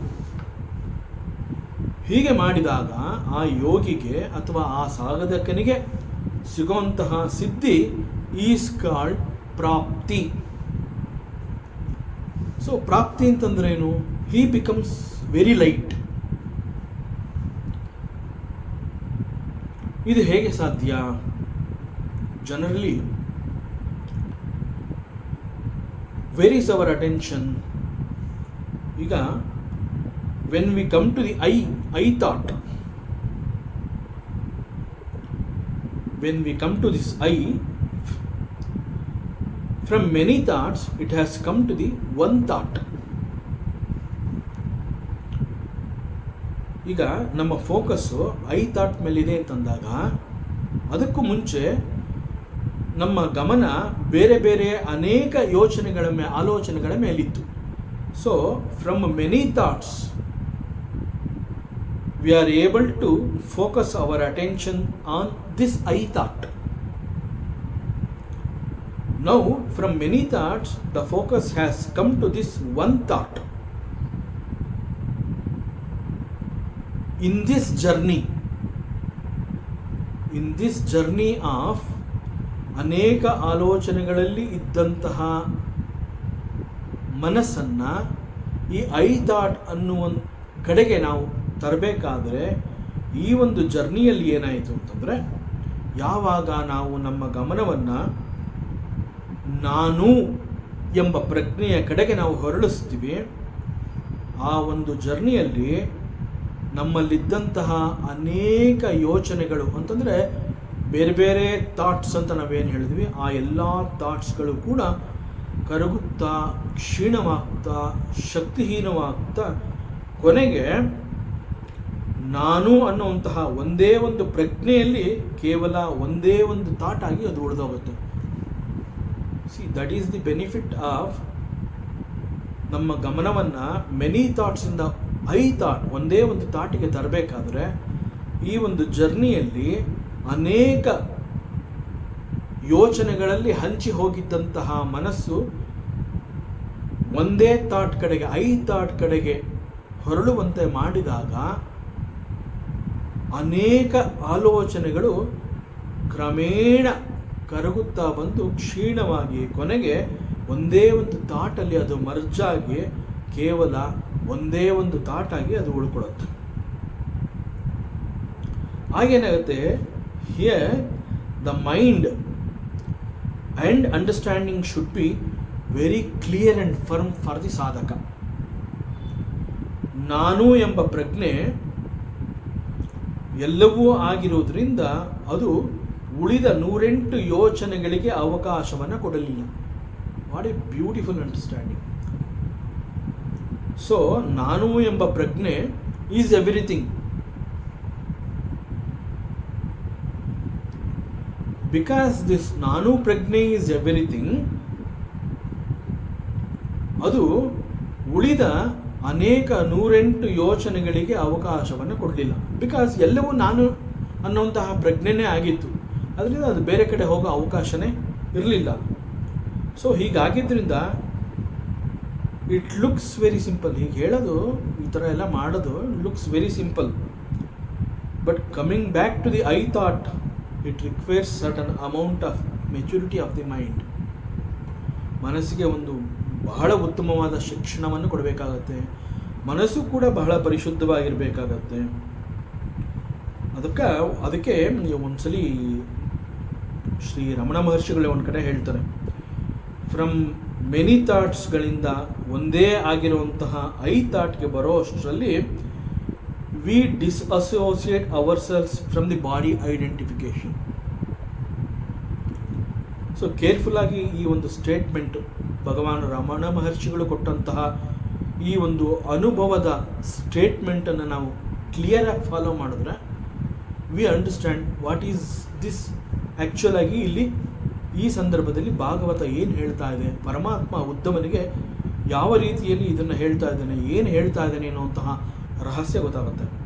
ಈಗ ಭಗವಾನ್ ರಮಣ ಮಹರ್ಷಿಗಳು ತಮ್ಮ ಅನುಭವವನ್ನು ಇಲ್ಲಿ ಹೇಗೆ ಹಂಚಿಕೊಂಡಿದ್ದಾರೆ, ಹೇಗೆ ಹೇಳಿದ್ದಾರೆ ಅಂತಂದರೆ, ಫ್ರಮ್ ಮೆನಿ ಥಾಟ್ಸ್ಗಳಿಂದ ಐ ಥಾಟ್ ಅನ್ನುವಂತಹದ್ದು ಅದು ಎಲ್ಲವೂ ಆಗಿರೋದ್ರಿಂದ ಅಲ್ಲಿಗೆ ಬರೋ ಅಷ್ಟರಲ್ಲಿ ಏನಾಗಿರುತ್ತೆ, we disassociate our selves from this body identification. ಸೊ ಯಾವಾಗ ನಾನು ದೇಹವಲ್ಲ ಅನ್ನುವಂತಹದ್ದು ನನಗೆ ಅರ್ಥ ಆಗತ್ತೆ, then where is the heaviness.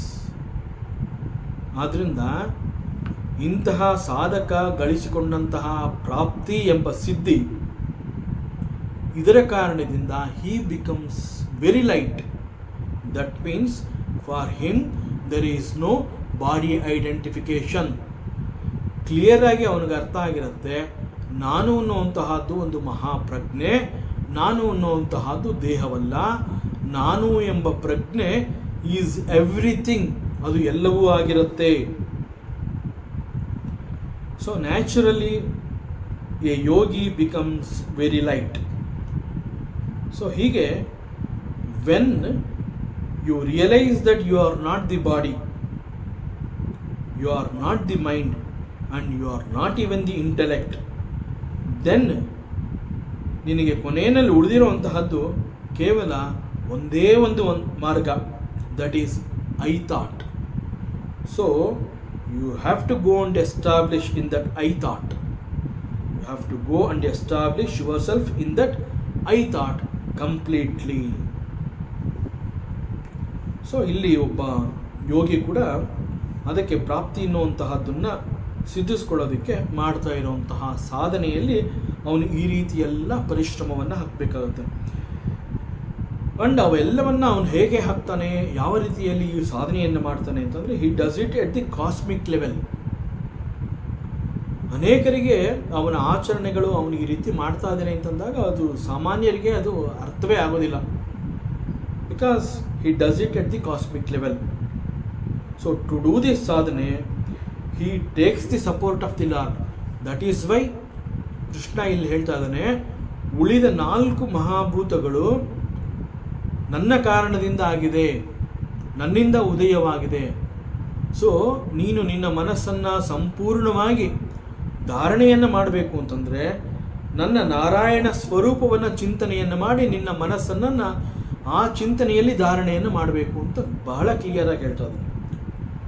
So ಹೀಗೆ ಹಿ takes the support of the lord. So ಭಗವಂತನ ಆ ಒಂದು ಸಪೋರ್ಟ್ ತಗೊಂಡು ತನ್ನ ಮನಸ್ಸನ್ನು ಭಗವಂತನ ಮೇಲೆ ಈ ರೀತಿ ಧಾರಣೆಯನ್ನು ಅವನು ಮಾಡ್ತಾನೆ. Because the entire cosmos is pervaded by this lord. ಎಲ್ಲವೂ ಪರಮಾತ್ಮನೇ ಆಗಿರೋದ್ರಿಂದ, ದಟ್ ಮೀನ್ಸ್ ಇನ್ಕ್ಲೂಡಿಂಗ್ ದಿ ವಾಯು ನೌ, ಆಲ್ ದಿ 5 ಎಲಿಮೆಂಟ್ಸ್, ಈ ಎಲ್ಲ ಪಂಚಮಹಾಭೂತಗಳಲ್ಲಿ ಕೇವಲ ಪರಮಾತ್ಮನೇ ಎಲ್ಲವೂ ಆಗಿದ್ದಾನೆ. ಇನ್ ಅಂಡ್ ಔಟ್ ಅಂತ ನಾವೇನು ಹೇಳ್ತೀವಿ, ಎಲ್ಲವುಗಳ ಕಡೆಗೆ ಅವನು ತನ್ನನ್ನು ತಾನು ಆವರಿಸಿಕೊಂಡಿದ್ದಾನೆ. ಹೇ ಉದ್ಧವ, ಪರಮಾತ್ಮ ಉದ್ಧವನಿಗೆ ಹೇಳ್ತಾ ಇದ್ದಾನೆ, ಹೇ ಉದ್ಧವ, ಈ ಪ್ರಕಾರ ಅವನು ನನ್ನನ್ನೇ ಚಿಂತನೆಯನ್ನು ಮಾಡಿ ನನ್ನನ್ನೇ ಧಾರಣೆ ಮಾಡಿಕೊಂಡಾಗ he gets this siddhi called the prapti. Dharayan maya hantatve mano vaikarike akilam sarvendriyanam atmatam praptim prapnoti manmanaha. And he continues, Paramatma ಹೇಳ್ತಾನೆ, ಮಹತ್ಯಾತ್ಮನಿ ಯಾ ಸೂತ್ರೇ ಧಾರಯೇನ್ಮಯಿ ಮಾನಸಂ ಪ್ರಾಕಾಮ್ಯಾಂ ಪಾರಮೇಷ್ಟ್ಯಂ ಮೇ ವಿಂದತೆ ಅವ್ಯಕ್ತ ಜನ್ಮನಃ. ಹಿಯರ್ ಅವ್ಯಕ್ತ ಜನ್ಮನಃ ಅಂತಂದರೆ ಇದು ಪರಮಾತ್ಮನನ್ನು ಕುರಿತು ಹೇಳಿರುವಂತಹದ್ದು. ಅವ್ಯಕ್ತ ಜನ್ಮ, ವ್ಯಕ್ತ ಅಂತಂದರೆ ಕಾಣಿಸ್ಕೊಳ್ಳುವಂತಹದ್ದು, ಗೋಚರ ಆಗುವಂತಹದ್ದು. ಸೊ ಅವ್ಯಕ್ತ ಅಂತಂದರೆ not possible to see. So ಈ ಇಂದ್ರಿಯ ಕಣ್ಣುಗಳಿಗೆ ಗೋಚರವಾಗದೇ ಇರುವಂತಹದ್ದು. ಸೊ ದಿಸ್ ಅವ್ಯಕ್ತ ಜನ್ಮನಃ, ಅವ್ಯಕ್ತ ಜನ್ಮ ಮೀನ್ಸ್ ಇಟ್ ಈಸ್ ಪರಮಾತ್ಮ. ಸೊ ಹೀ ಸೇಸ್, ಪರಮಾತ್ಮ ಹೇಳ್ತಾನೆ, ದಿಸ್ ಬ್ರಹ್ಮಾಂಡ, ಈ ಬ್ರಹ್ಮಾಂಡ ಅನ್ನುವಂತಹದ್ದು ನನ್ನಿಂದ ನಿರ್ಮಾಣವಾಗಿದೆ. ಸೊ ಮಹತ್ತತ್ವದ ಅಭಿಮಾನಿ, ಪಂಚಭೂತಗಳಿಗೂ ಹಿಂದಿನ ಅವಸ್ಥೆಗಳ ಸೂತ್ರದ ಹಿರಣ್ಯ ಗರ್ಭನಲ್ಲಿ ಮನಸ್ಸನ್ನು ಧಾರಣೆ ಮಾಡಿದಂತಹ ಯೋಗಿಗೆ ಈ ಒಂದು ಪ್ರಾಕಾಮ್ಯ ಅನ್ನುವಂತಹ ಸಿದ್ಧಿಯಾಗತ್ತೆ. ಅಂಡ್ ಹೀ ಬಿಕಮ್ಸ್ ದಿ ಯಜಮಾನ ಫಾರ್ ದಿ ಎಂಟೈರ್ ಯೂನಿವರ್ಸ್. ಹಾಗೂ ಎಲ್ಲವೂ ಅವನದೇ ನಿಯಂತ್ರಣದಲ್ಲಿ ಆಗ ಅವನಿಗೆ ಸಿಗತ್ತೆ. ಸೊ ಇದನ್ನ ಪತಾಂಜಲಿ ಯೋಗ ಸೂತ್ರದಲ್ಲಿ ಕೂಡ ನಾವು ನೋಡ್ಬೋದು. ಪತಾಂಜಲಿ ಕೂಡ ಯೋಗ ಸೂತ್ರದಲ್ಲಿ ಪ್ರಾಕಾಮ್ಯ ಅಂತ ಹೇಳುವುದಕ್ಕೆ ಇದೇ ಅರ್ಥವನ್ನು ಕೊಟ್ಟಿದ್ದಾನೆ. So it's A power of the fulfilment of desires. ಅದು ಯಾವುದೇ ರೀತಿಯ ಬಯಕೆಗಳಾಗಿರಬಹುದು, ಅಂತಹದ್ದನ್ನು ಪೂರೈಸಿಕೊಳ್ಳುವ ಶಕ್ತಿಯನ್ನು ಈ ಒಂದು ಪ್ರಾಕಾಮ್ಯ ಅನ್ನುವಂತಹದ್ದು ಕೊಡುತ್ತೆ. ಮನಸ್ಸು ಮತ್ತು ಪ್ರಜ್ಞೆಯನ್ನು ಒಂದೇ ದಿಕ್ಕಿನಲ್ಲಿ, ಒನ್ ಡೈರೆಕ್ಷನ್, ಒಂದು ಉದ್ದೇಶದ ಮೇಲೆ ಧಾರಣೆಯನ್ನು ಮಾಡಿದಾಗ, ಬಿಕಾಸ್ ಆಫ್ ದಿ ಪ್ರಾಕಾಮ್ಯ ಸಿದ್ಧಿ, he gets the ability to achieve all his desires. So he gets the capacity to manifest his own desires. So ತನ್ನ ಒಂದು ಆಸೆ ಬಯಕೆಗಳನ್ನು ತಾನೇ ಪೂರೈಸಿಕೊಳ್ಳುವಂತಹ ಶಕ್ತಿಯನ್ನು ಈ ಪ್ರಾಕಾಮ್ಯ ಅನ್ನುವ ಸಿದ್ಧಿಯ ಕಾರಣದಿಂದ ಅವನು ಇದನ್ನು ಪಡ್ಕೊಂಡಿರ್ತಾನೆ. So it can be achieved through the intense focus, concentration and visualisation. ತನ್ನ ಪರಿಕಲ್ಪನೆಯ ಕಡೆಗೆ ಏಕಾಗ್ರವಾಗಿ ಅವನು ದೃಷ್ಟಿಯನ್ನು ಹಾಯಿಸ್ತಾನೆ. ಆಗ ಅವನಲ್ಲಿ ಒಂದು ರೀತಿಯ ಒಂದು awareness. It is because of the ಮನಸ್ಸಿನ ಶಾಂತತೆ. ಈ ಎಲ್ಲ ಕಾರಣಗಳಿಂದ he can tap into the universal energy. ಆ ಒಂದು ವಿಶ್ವಶಕ್ತಿ ಅಂತ ಏನಿದೆ, ಆ ವಿಶ್ವಶಕ್ತಿಯನ್ನು ಸಂಪೂರ್ಣವಾಗಿ ತಾನೇ ಧರಿಸುವಂತಹ ಪವರ್ ಕೂಡ ಅವನು ಪಡ್ಕೋತಾನೆ. So that he manifest his desires. ಅವನಿಗೆ ಏನು ಬೇಕು ಅವೆಲ್ಲವನ್ನು ಈ ಪ್ರಾಕಾಮ್ಯದ ಸಿದ್ಧಿಯ ಕಾರಣದಿಂದ ಅವನು ಅವೆಲ್ಲವನ್ನು ಪಡ್ಕೋತಾನೆ. ಸೊ ಪ್ರಾಕಾಮ್ಯದ ಸಿದ್ಧಿ ಅಂತಂದರೆ ಈ ರೀತಿ ಇಷ್ಟೆಲ್ಲ ವಿವರಣೆಯನ್ನು ಕೊಟ್ಟರೂ ಕೂಡ it is not something like magic. It is not magic, it is a siddhi. ಆಧ್ಯಾತ್ಮದ ಬೆಳವಣಿಗೆಯ ಹಂತದಲ್ಲಿ ಬಹಳ very rare opportunity for a sadhaka. ಯಾಕೆ ಅಂತಂದರೆ ಹಿಸ್ ಇಂಟೆನ್ಷನ್, ಸಾಧನೆಯನ್ನು ನಾನು ಮಾಡ್ತೀನಿ ಅಂತ ಹೇಳಿ ಆಧ್ಯಾತ್ಮದ ಕಡೆಗೆ ಕತ್ತನ್ನು ಹೊರಳಿಸಿ ಸಾಧನೆಯಲ್ಲಿ ತನ್ನನ್ನು ತಾನು ತೊಡಗಿಸಿಕೊಂಡು ಸಾಧನೆಯನ್ನು ಪ್ರಾರಂಭ ಮಾಡಿದಾಗ ಅವನಿಗೆ ಈ ಒಂದು ಸಿದ್ಧಿಯ ಬಗ್ಗೆ ಯಾವ ರೀತಿಯ ಒಂದು ಪರಿಕಲ್ಪನೆ ಎನ್ನುವಂತಹದ್ದು ಇರೋದಿಲ್ಲ. ಅವನ ಮೇನ್ ಫೋಕಸ್ ಏನು ಅಂತಂದರೆ ಆತ್ಮನನ್ನು ಪರಿಚಯ ಮಾಡಿಕೊಳ್ಳುವಂತಹದ್ದು, ಆತ್ಮಜ್ಞಾನ ಆರ್ ದಿ ಆತ್ಮವಿದ್ಯೆಯನ್ನು ಸಂಪಾದನೆಯನ್ನು ಮಾಡುವಂತಹದ್ದು, ಬ್ರಹ್ಮೈಕ್ಯ ಭಾವದ ಅನುಭವವನ್ನು ಪಡ್ಕೋಬೇಕು. ಜೀವಾತ್ಮ ಮತ್ತು ಪರಮಾತ್ಮ ಐಕ್ಯವಾಗುವಂತಹ ಆ ಒಂದು ಸಂದರ್ಭವನ್ನು ತಾನು ಸಾಕ್ಷಿಯಾಗಿ ನಿಂತು ಅನುಭವಿಸುವಂತಹದ್ದು ಅವನ ಮುಖ್ಯ ಉದ್ದೇಶವಾಗಿತ್ತು ಸಾಧನೆ ಅಂತ ಹೇಳಿದಾಗ. ಆದರೆ ಆಧ್ಯಾತ್ಮದ ಬೆಳವಣಿಗೆಯ ಈ ಒಂದು ಹಂತದಲ್ಲಿ ಎಲ್ಲೋ ಮಧ್ಯದಲ್ಲಿ ಬಹಳ ಅಪರೂಪವಾಗಿ ಒದಗುವಂತಹ ಒಂದು ಅವಕಾಶದ ಕಾರಣದಿಂದ ಇಂತಹ ಒಂದು ಸಿದ್ಧಿ ಅವನಿಗೆ ಸಿಕ್ಕಿದೆ. ಇಂತಹ ಒಂದು ಅಪರೂಪದ ಸಿದ್ಧಿ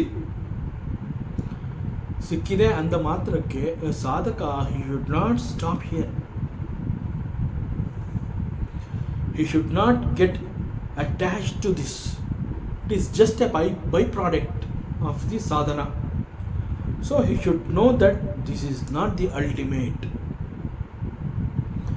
ಬಹಳ ಅಪರೂಪಕ್ಕೆ ಒದಗಿದಂತಹ ಒಂದು ಅವಕಾಶ,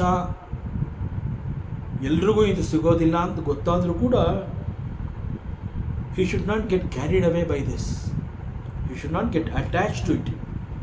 He should realize that this is not the ultimate.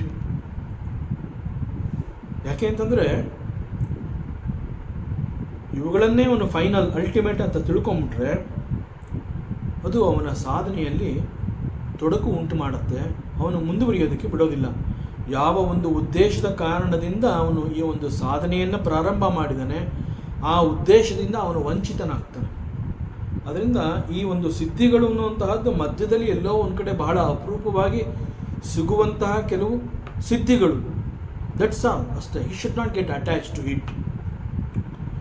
So ಹೀಗೆ ಈ ಪ್ರಾಕಾಮ್ಯದ ಸಿದ್ಧಿಗಾಗಿ ಮುಖ್ಯವಾಗಿ ಬೇಕಾಗಿರುವಂತಹದ್ದು dedication, discipline and deep understanding about certain philosophies, ತತ್ವಗಳು. ಸೊ ಇದಕ್ಕೆ ರೆಗ್ಯುಲರ್ ಮೆಡಿಟೇಷನ್, ಧ್ಯಾನ, ಇಟ್ ಹೆಲ್ಪ್ಸ್ ಎ ಸಾಧಕ to focus totally on his thoughts and calms the mind and connects to the inner self. So ಕೆಲವು ಯೋಗಗಳ ಕಾರಣದಿಂದ ದೇಹ ಮತ್ತು ಮನಸ್ಸಿನ ಹೊಂದಾಣಿಕೆ ಅಂತಂದರೆ the understanding between the body and mind. So many adjustments ಇವೆಲ್ಲ ಬೇಕಾಗುತ್ತೆ. Body should cooperate, mind should cooperate, he should realise, he should witness ಏನು ಥಾಟ್ಸ್ಗಳು ಮನಸ್ಸಿನಲ್ಲಿದೆ, ಆ ಎಲ್ಲ ಥಾಟ್ಗಳಿಂದ ಥಾಟ್ ಕಡೆಗೆ ಬರಬೇಕು. ಹೀಗೆ so many adjustments, so many ಪರಿಶ್ರಮ, has to put lot of efforts. So ದೇಹ ಮತ್ತು ಮನಸ್ಸಿನ ಹೊಂದಾಣಿಕೆ ಮಾಡ್ಕೋಬೇಕಾಗತ್ತೆ. ಮತ್ತು ಪ್ರಾಣಾಯಾಮದಂತಹ ಉಸಿರಾಟದ ಕ್ರಮದಿಂದ he regulates the life force, the vital energy ಅಂತ ನಾವೇನು ಹೇಳ್ತೀವಿ, he should regulate that. And at the same time it is possible for me ಅನ್ನುವಂತಹ ಚಿಂತನೆಗೆ ಕೂಡ ಅವನು ಹೆಚ್ಚು ಪುಷ್ಟಿಯನ್ನು ಕೊಡಬೇಕು. ಅಂತಂದರೆ ಅದನ್ನು ಬಿಟ್ಕೊಡ್ಬಾರ್ದು. ಬಹಳ ಹೆಚ್ಚು ಪರಿಶ್ರಮವನ್ನು ಹಾಕ್ತಾ it is possible for me ಅನ್ನುವಂತಹ ಒಂದು ಸಕಾರಾತ್ಮಕ ಅಂಶಗಳಿಗೆ ಕೂಡ ಅವನು ಒತ್ತು ಕೊಡಬೇಕು, ಪುಷ್ಟಿಯನ್ನು ಹಾಕಬೇಕು. ಸೊ ಹೀಗೆಲ್ಲ ಮಾಡಬೇಕು ಅಂತಂದರೆ ಯಾವ ಒಂದನ್ನು ನಾವು ವಿಶ್ವಪ್ರಜ್ಞೆ ಅಂತ ಕರಿತೀವಿ, ಆ ಒಂದು ವಿಶ್ವಪ್ರಜ್ಞೆಯೊಂದಿಗೆ ಸಾಧಕ ತನ್ನನ್ನು ಗುರುತಿಸ್ಕೋಬೇಕು. ದಟ್ ಮೀನ್ಸ್ ತನ್ನ ಒಂದು ಮನಸ್ಸನ್ನು ಈ ಒಂದು ವಿಶ್ವಪ್ರಜ್ಞೆಯೊಂದಿಗೆ ಅವನು ಮರ್ಜ್ ಮಾಡ್ಕೋಬೇಕಾಗುತ್ತೆ. ಅದೇ from the many thoughts to the thought, ಅಲ್ಲಿಗೆ ಬರುವಂತಹದ್ದು. ಹೀಗೆ ವಿಶ್ವಪ್ರಜ್ಞೆಯೊಂದಿಗೆ ತನ್ನನ್ನು ಗುರುತಿಸ್ಕೋಬೇಕಾಗತ್ತೆ. ಈ ರೀತಿ ಹಲವಾರು ಸಾಧನೆಗಳ ಮೂಲಕ ಹಿ ಗೆಟ್ಸ್ ದಿ ಸಿದ್ಧಿ ಕಾಲ್ಡ್ ದಿ ಪ್ರಾಕಾಮ್ಯ. ಮತ್ತಷ್ಟು ವಿಚಾರ ಇದೆ, ಮುಂದಿನ ಅವಕಾಶದಲ್ಲಿ ಮತ್ತೆ ಮುಂದುವರಿಸೋಣ. ಓಂ ಪೂರ್ಣಮದಃ ಪೂರ್ಣಮಿದಂ ಪೂರ್ಣಾತ್ ಪೂರ್ಣಮುದಚ್ಯತೆ ಪೂರ್ಣಸ್ಯ ಪೂರ್ಣಮಾದಾಯ ಪೂರ್ಣಮೇವಾವಶಿಷ್ಯತೆ. ಓಂ ಶಾಂತಿ ಶಾಂತಿ ಶಾಂತಿ. ಹರಿ ಓಂ ಶ್ರೀ ಗುರುಭ್ಯೋ ನಮಃ. ಹರಿ ಓಂ. ಈ ದಿನದ ಪ್ರವಚನ ಸೇವೆಯನ್ನು ಪರಮಾತ್ಮ ಶ್ರೀಕೃಷ್ಣನ ಪಾದಚರಣಗಳಲ್ಲಿ ಅತ್ಯಂತ ಭಕ್ತಿಯಿಂದ ಶ್ರದ್ಧೆಯಿಂದ ಅರ್ಪಿಸೋಣ. ಶ್ರೀಕೃಷ್ಣಾರ್ಪಣಮಸ್ತು.